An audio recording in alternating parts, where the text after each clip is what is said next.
ನಮಸ್ಕಾರ ಸ್ನೇಹಿತರೆ, ತಮ್ಮೆಲ್ಲರಿಗೂ ನಮ್ಮ ಯೂಟ್ಯೂಬ್ ಚಾನಲ್ಗೆ ಸ್ವಾಗತ. ಸ್ನೇಹಿತರೆ, ಸರ್ಕಾರದಿಂದ 10,000 ರೂಪಾಯಿ ಪಡೆಯಬಹುದಾಗಿದೆ. ಹೌದು ಸ್ನೇಹಿತರೆ, 10,000 ರೂಪಾಯಿ ಸಹಾಯಧನವನ್ನು ರೈತರಿಗೆ ನೀಡಲಾಗುತ್ತಿದೆ. ಕರ್ನಾಟಕ ಸರ್ಕಾರ ರಾಜ್ಯದ ರೈತರಿಗೆ ಮಾಡಿರುವಂಥ ಈ ಒಂದು ಯೋಜನೆಯ ಮೂಲಕ ರಾಜ್ಯದ ರೈತರಿಗೆ 10,000 ರೂಪಾಯಿಯನ್ನು ನೀಡ್ತಾ ಇದೆ. ಹಾಗಾದರೆ ಹಣ ಪಡೆಯುವುದು ಹೇಗೆ, ಅರ್ಜಿ ಸಲ್ಲಿಸುವುದು ಹೇಗೆ, ಅದಕ್ಕೆ ಬೇಕಾದ ದಾಖಲಾತಿಗಳು ಏನು ಎಂದು ಕಂಪ್ಲೀಟ್ ಮಾಹಿತಿಯನ್ನು ಈ ವಿಡಿಯೋದಲ್ಲಿ ತಿಳಿದುಕೊಳ್ಳೋಣ.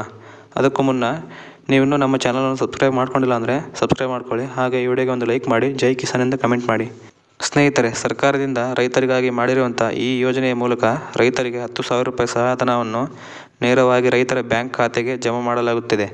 ಅರ್ಜಿ ಸಲ್ಲಿಸುವುದು ಹೇಗೆ, ದಾಖಲಾತಿಗಳು ಏನು ಬೇಕು ಎಂದು ನೋಡೋದಾದರೆ, ಹೌದು ಸ್ನೇಹಿತರೆ, ರೈತರಿಗೋಸ್ಕರ ಮಾಡಿರುವ ಈ ಯೋಜನೆ ಹೆಸರು ರೈತ ಸಿರಿ ಯೋಜನೆ. ಈ ಒಂದು ಯೋಜನೆಯ ಮೂಲಕ ರೈತರಿಗೆ 10,000 ರೂಪಾಯಿ ನೀಡಲು ಸರ್ಕಾರ ನಿರ್ಧಾರವನ್ನು ಮಾಡಿದೆ. ಹಾಗಾದರೆ ಸರ್ಕಾರ ನೀಡ್ತಾ ಇರುವಂಥ ಈ ಯೋಜನೆಯ 10,000 ರೂಪಾಯಿ ಪಡೆಯಬೇಕಾದರೆ ಯಾವ ರೀತಿ ಹಣ ಪಡೆಯುವುದು ಎಂದು ನೋಡುವುದಾದರೆ, ಯಾವ ರೀತಿ ಇವರು ಹಣ ಕೊಡುತ್ತಾರೆ ಎಂದು ನೋಡೋದಾದರೆ, ಪ್ರತಿ ಎಕರೆಗೆ 10,000 ರೂಪಾಯಿಯನ್ನು ಕೊಡುತ್ತಾರೆ. ಇವರು ಇದನ್ನು 2 ಕಂತಿನ ಮೂಲಕ ಜಮಾ ಮಾಡಲಾಗುತ್ತೆ. ಮೊದಲಿಗೆ ಅರ್ಜಿಯನ್ನು ಸಲ್ಲಿಸಬೇಕಾಗುತ್ತದೆ. ಅಂದರೆ ಅರ್ಜಿ ಸಲ್ಲಿಸಿದ ನಂತರ ಮೊದಲಿಗೆ ಅವರು ಮೊದಲ ಕಂತನ್ನು ಕೊಡುತ್ತಾರೆ. ಮೊದಲ ಕಂತು ಒಟ್ಟು 6,000 ರೂಪಾಯಿಯನ್ನು ಕೊಡಲಾಗುತ್ತದೆ. ನಂತರ ಎರಡನೇ ಕಂತಿನ 4,000 ರೂಪಾಯಿಯನ್ನು ಕೊಡುತ್ತಾರೆ. ಒಟ್ಟು ನಿಮಗೆ 10,000 ರೂಪಾಯಿ ಹಣ ಸಿಕ್ಕಂತಾಗುತ್ತದೆ. ಸ್ನೇಹಿತರೆ, ಮೊದಲ ಕಂತಿನ 6,000 ಹಣವನ್ನು ಪಡೆಯಬೇಕಾದರೆ ನೀವು ಏನು ಮಾಡಬೇಕಂದ್ರೆ, ನಿಮ್ಮ ಬಿತ್ತನೆ ಮುಗಿದ ನಂತರ 30ನೇ ದಿನದ ಒಳಗೆ GPS ಆಧಾರಿತ ಫೋಟೋ ಮತ್ತು ಇನ್ಸ್ಪೆಕ್ಷನ್ ಮಾಡಲಾಗುತ್ತೆ. ಅದು ಮುಗಿದ ನಂತರ ನಿಮಗೆ ಮೊದಲ ಕಂತಿನ ಹಣ 6,000 ರೂಪಾಯಿ ಬರುತ್ತೆ.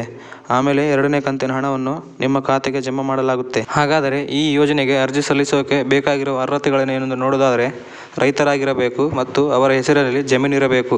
ಒಂದು ವೇಳೆ ರೈತರಾಗಿ ನಿಮ್ಮ ಜಮೀನು ಒಂದು ಜಂಟಿಯಾಗಿದ್ದರೆ ಏನು ಮಾಡಬೇಕಂದ್ರೆ, ಜಂಟಿ ಖಾತೆ ಏನು ಇರ್ತಾರೋ ಅವರು ಒಪ್ಪಿಗೆ ಪಡೆದು ಖಾತೆ ಯಾರ ಹೆಸರಲ್ಲಿ ಇರುತ್ತೋ ಅವರು ಈ ಅರ್ಜಿಯನ್ನು ಸಲ್ಲಿಸಬೇಕಾಗುತ್ತದೆ. ಮತ್ತು ಮುಖ್ಯವಾಗಿ ನೋಡೋದಾದರೆ, ಈ ಒಂದು ಯೋಜನೆಯ ಪ್ರಯೋಜನ ಪಡೆಯಬೇಕಾದರೆ ಈ ಯೋಜನೆಯ ಹೆಸರೇ ಸೂಚಿಸುವಂತೆ ರೈತ ಸಿರಿ ಯೋಜನೆ. ಅಂದರೆ ನೀವು ಸಿರಿಧಾನ್ಯಗಳನ್ನು ಬೆಳೆಯಬೇಕಾಗುತ್ತದೆ. ಹೌದು ಸ್ನೇಹಿತರೆ, ರೈತರು ಸಿರಿಧಾನ್ಯಗಳನ್ನು ಬೆಳೆದವರಿಗೆ ಈ ಯೋಜನೆಯ ಪ್ರಯೋಜನ ಸಿಗಲಿದೆ.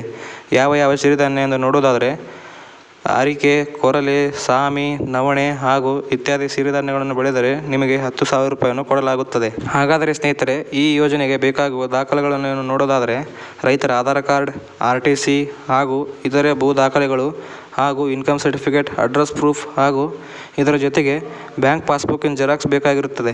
ಸ್ನೇಹಿತರೆ, ನೀವು ಈ ಯೋಜನೆಯ ಪ್ರಯೋಜನ ಪಡೆಯಬೇಕಾದರೆ ನಿಮ್ಮ ಹತ್ತಿರದ ಕೃಷಿ ಇಲಾಖೆಯ ರೈತ ಸಂಪರ್ಕ ಕೇಂದ್ರಕ್ಕೆ ಭೇಟಿ ನೀಡಿ ಅಲ್ಲಿಯ ಕೃಷಿ ಅಧಿಕಾರಿಗಳೊಂದಿಗೆ ವಿಚಾರಿಸಿ ನೋಡಿದಾಗ ಈ ಯೋಜನೆ ಬಗ್ಗೆ ನಿಮಗೆ ಸಂಪೂರ್ಣ ಮಾಹಿತಿಯನ್ನು ದೊರಕಿಸುತ್ತದೆ. ಈ ಮಾಹಿತಿ ನಿಮಗೆ ಇಷ್ಟ ಆಗಿದೆ ಎಂದು ಭಾವಿಸುತ್ತೇನೆ. ಇದರ ಬಗ್ಗೆ ನಿಮ್ಮ ಅನಿಸಿಕೆಯನ್ನು ಕಮೆಂಟ್ ಮೂಲಕ ತಿಳಿಸಿ.